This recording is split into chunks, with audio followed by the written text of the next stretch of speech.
परम शांति। सभी व्यूअर्स को बेहद की परम शांति। श्रीमद् भगवद गीता का 11वां अध्याय, जिसे विश्वरूप दर्शन योग के नाम से भी जानते हैं।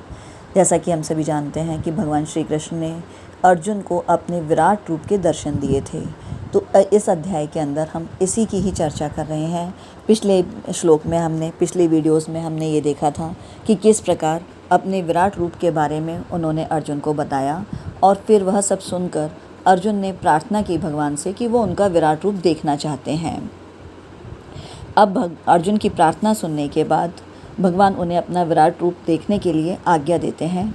भगवान कहते हैं, अध्याय 11 का श्लोक नंबर 5 और 6, पश्य मे पार्थ रूपाणि शतशोऽथ सहस्रशः नानाविधानि दिव्यानि नानावर्णानि कृतीनि च पश्य आदित्यान् वसून् रुद्रान् अश्विनो मरुतस्तथा बहुन्यनन्यदृष्टिपूर्वाणि पश्य आश्चर्याणि भारतः। अर्थात भगवान कहते हैं, हे प्रथानंदन, अब मेरे अनेक तरह के और अनेक वर्णों, अनेक रंगों तथा अनेक आकृतियों वाले सैकड़ों हजारों अलौकिक रूपों को तू देख। हे भारतवंशोद्धव अर्जुन, 12 आदित्यों को, 8 वसुओं को, 11 रुद्रों को और 2 अश्विनी कुमारों को तथा 49 मरुद्गणों को देख, जिनको तूने पहले कभी देखा नहीं। ऐसे बहुत से आश्चर्यजनक रूपों को भी तू देख। अर्जुन की प्रार्थना सुनकर भगवान अत्यधिक प्रसन्न हुए और भगवान अर्जुन से कहते हैं कि तू मेरे रूपों को देख। रूपों में भी 3-4 नहीं, अपितु मेरे सैकड़ों हजारों रूपों को देख। अर्थात मेरे अनगिनत रूपों को देखने के लिए कहते हैं।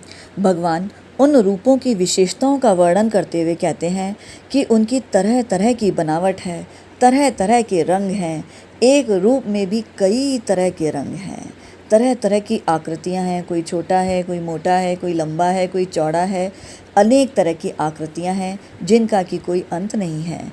जैसे पृथ्वी का एक छोटा सा कण भी पृथ्वी ही कहलाता है, या वो पृथ्वी की ही विशेषता बतलाता है, ऐसे ही भगवान के अनंत अपार विश्वरूप का एक छोटा सा अंश होने के कारण यह संसार भी विश्वरूप ही है, परंतु दिखाई संसार रूप में देता है, क्योंकि मनुष्य की भौतिक दृष्टि केवल भौतिक साधनों या यूँ कहें कि नाशवान संसार की तरफ ही रहती है, भगवान की तरफ नहीं रहती। इसीलिए सीमित दृष्टि से सीमित संसार को ही देखा जा सकता है, असीमित विश्व रूप को नहीं।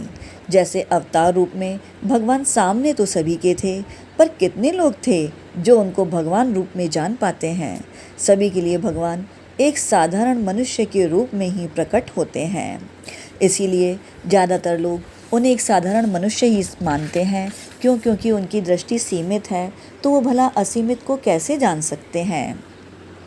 आगे भगवान कहते हैं, अदिति के पुत्र धाता, मित्र, अर्यमा, शक्र, वरुण, अंश, भग, विविस्वान, पूषा, सविता, त्वष्टा और विष्णु, ये 12 आदित्य हैं।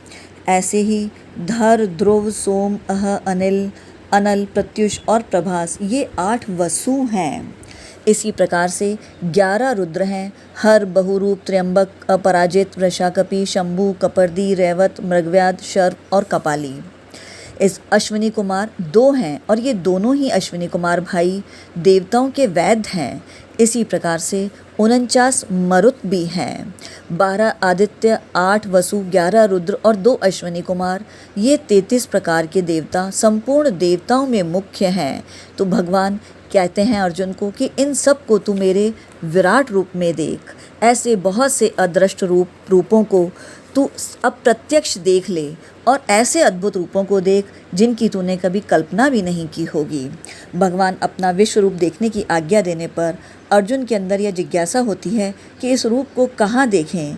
तो उसके लिए भगवान कहते हैं आगे अध्याय 11 के श्लोक नंबर 7 और 8 में भगवान कहते हैं, एकस्तम जगत्कृत्स्नं पश्यात् सचराचरं मम देहे गुडाकेश यच्चानन् दृष्टिमिच्छसि न तू मां शक्यसे दृष्टमनेनैव स्वचक्षुषा दिव्यं ददामि ते चक्षुः पश्य मे योगमेश्वरम्। अर्थात हे नींद को जीतने वाले अर्जुन, यहाँ गुड़ाकेश से मतलब है निद्रा पर अधिकार जिसने पा लिया हो। तो अर्जुन को कहते हैं भगवान, हे नींद को जीतने वाले अर्जुन, मेरे इस शरीर के एक देश में अर्थात एक अंश में चराचर सहित संपूर्ण जगत को अभी देख ले। इसके सिवा तू और भी जो कुछ भी देखना चाहता है वह भी देख ले, परंतु तू इसे अपनी आँखों से, इन चर्म चक्षुओं से मुझे देख ही नहीं सकता। इसलिए मैं तुझे दिव्य चक्षु देता हूँ, जिससे तू मेरी ईश्वरीय सामर्थ्य को देख। तो यहाँ भगवान कहते हैं, जैसे भगवान को देखने के लिए दिव्य चक्षु चाहिए, दिव्य दृष्टि चाहिए, ऐसे ही विश्व रूप दर्शन के लिए भी दिव्य दृष्टि चाहिए। तो भगवान कहते हैं कि तुम इसे अपने चर्म चक्षुओं से नहीं देख सकते। जैसे कि 3 प्रकार के चक्षु होते हैं। एक तो चर्म चक्षु, अर्थात जो कि हमारे ये लौकिक चक्षु हैं, लौकिक आँखें हैं, जिससे हम इस नाशवान संसार को देखते हैं, तो इसीलिए इनको हम चर्म चक्षु कहते हैं। और दूसरे ज्ञान चक्षु, ज्ञान चक्षु से हम ज्ञान के द्वारा ईश्वर को जान सकते हैं, समझ सकते हैं, परंतु फिर भी ज्ञान चक्षुओं से ईश्वर के रूप को देख पाना भी संभव नहीं होता। ईश्वर के असुमित रूप को देखने के लिए तो दिव्य चक्षु ही चाहिए होते हैं, और उनके दिव्य रूप को देखने के लिए दिव्य चक्षु चाहिए, और वो दिव्य चक्षु भगवान अर्जुन को प्रदान करते हैं। क्योंकि जब बार बार भगवान के कहने पर, जब बार बार भगवान अर्जुन को ये कहते हैं कि तुम मेरे इस त्रिलोकी रूप को देखो, मेरे विराट रूप को देखो, बार बार वो अर्जुन को अपना रूप देखने की आज्ञा देते हैं, परंतु अर्जुन आंखें फाड़ फाड़ कर देखते हैं, देखना भी चाहते हैं, परंतु अर्जुन को कुछ भी दिखाई नहीं देता। तब अर्जुन को भगवान दिव्य चक्षु प्रदान करते हैं और फिर विश्व रूप को देखने की आज्ञा देते हैं। यहाँ समझने वाली बात यह है कि दिव्य दृष्टि सिर्फ और सिर्फ भगवान की कृपा से ही मिलती है। कहने का तात्पर्य यह है कि भगवान को भगवान की कृपा से ही जाना जा सकता है, सीमित बुद्धि से असीमित को नहीं जान सकते। भगवान अर्जुन से कहते हैं कि मेरे शरीर के एक अंश में चर अचर संपूर्ण जगत को देख, अर्थात तू शरीर के किसी भी अंश की तरफ जहाँ भी दृष्टि डालेगा वहीं तेरे को अनंत ब्रह्मांड दिखाई देंगे। तो मनुष्य, देवता, यक्ष, राक्षस, भूत, पशु, पक्षी, स्थावर, जंगम सभी को इसी क्षण देख सकता है। अर्थात स्थावर अर्थात जो भी चीज़ें स्थिर हैं वो भी, और जंगम अर्थात पशु, पक्षी, जानवर जो भी हैं उन सब को तू इसी क्षण देख सकता है। भगवान के शरीर में तो सभी बातें वर्तमान में थीं, फिर वो चाहे भूतकाल में घटित हो चुकी हो या भविष्य में घटित होने वाली हो। अर्जुन के मन में संदेह था, युद्ध का परिणाम क्या होगा। वो जानना चाहते थे कि इस युद्ध का परिणाम क्या होगा। तो भगवान कहते हैं तो वो भी देख ले, शरीर के एक अंश में तू सब कुछ देख सकता है। इसका अर्थ है कि प्रभु श्री कृष्ण समग्र हैं और उनके एक अंश में संपूर्ण संसार समाया हुआ है। रोम रोम प्रीति लागे कोटि कोटि ब्रह्मांड। अर्थात बार बार भगवान के कहने पर भी जब अर्जुन अपने चर्म चक्षुओं से, भौतिक चक्षुओं से विश्वरूप नहीं देख सके, तब भगवान अर्जुन को दिव्य चक्षु प्रदान करते हैं, जिससे वो भगवान के अलौकिक विश्व रूप के दर्शन कर सकें और साथ ही उनकी दिव्यता को भी देख सकें। इसका अर्थ हम इस प्रकार से भी समझ सकते हैं, जैसे कि मान लीजिए कि कहीं भगवत गीता शब्द लिखा हुआ है। अब मान लीजिए कि कोई अनपढ़ है, तो उसके लिए कोई भी शब्द लिखा हो वो मात्र कुछ काली लकीरें ही होंगी। वहीं अगर थोड़ा बहुत पढ़ा लिखा इंसान है, जिसे कुछ अक्षर का ज्ञान है, तो वो कुछ कुछ अक्षरों को उसके अंदर से पहचान सकता है। और अगर एक पढ़ा लिखा इंसान है तो वो उस पूरे शब्द को भगवत गीता के रूप में पढ़ सकता है कि इस शब्द को भगवत गीता लिखा है।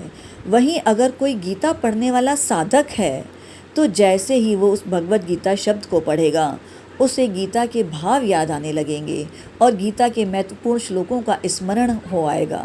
उसके मन मस्तिष्क में गीता के भाव, गीता का ज्ञान दृष्टिगोचर होने लगेगा और वो ये सोचेगा कि ये सब कुछ गीता कितनी महत्वपूर्ण है, कितनी अहम है, ये सब कुछ उसे याद आने लगेगा। अब यहाँ समझने वाली बात यह है कि अर्जुन के अंदर विश्व रूप को देखने की जिज्ञासा भी भगवान ने ही प्रकट की थी और अर्जुन के अंदर उस विश्व रूप को देखने की इच्छा भी भगवान ने ही प्रकट की और उसके बाद अपना विराट रूप भी भगवान ने ही दिखाया।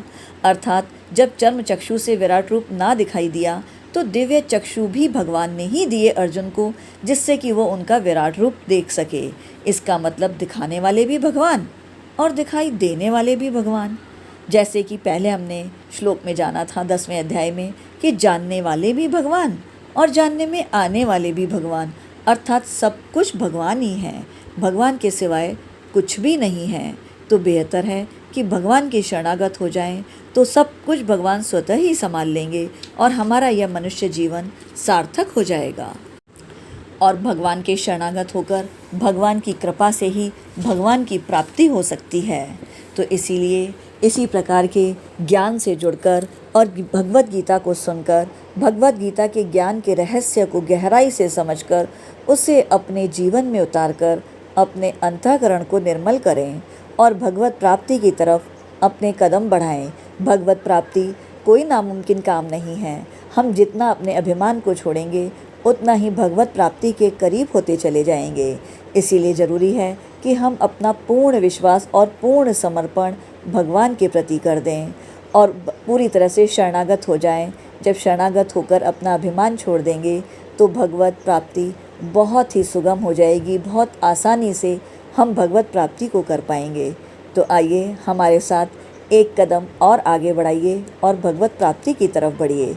इस प्रकार की ज्ञानवर्धक जानकारी के लिए हमारे चैनल पर बने रहें और इस आगे भगवान के विराट स्वरूप को देखने के लिए हमारे आगे आने वाले वीडियोस को ज़रूर देखें कि किस प्रकार भगवान ने अपना विराट स्वरूप अर्जुन को दिखाया और किस प्रकार अर्जुन ने क्या अनुभूति की, किस प्रकार उनको किस प्रकार की अनुभूति हुई और किस प्रकार वो भाव विभोर हुए। तो इस प्रकार के ज्ञानवर्धक जानकारी के लिए चैनल पर बने रहें। उम्मीद करते हैं ये वीडियो आपको अच्छा लगा होगा। वीडियो को पूरा देखने के लिए सभी व्यूअर्स को बेहद का परम धन्यवाद। बेहद की परम महाशांति।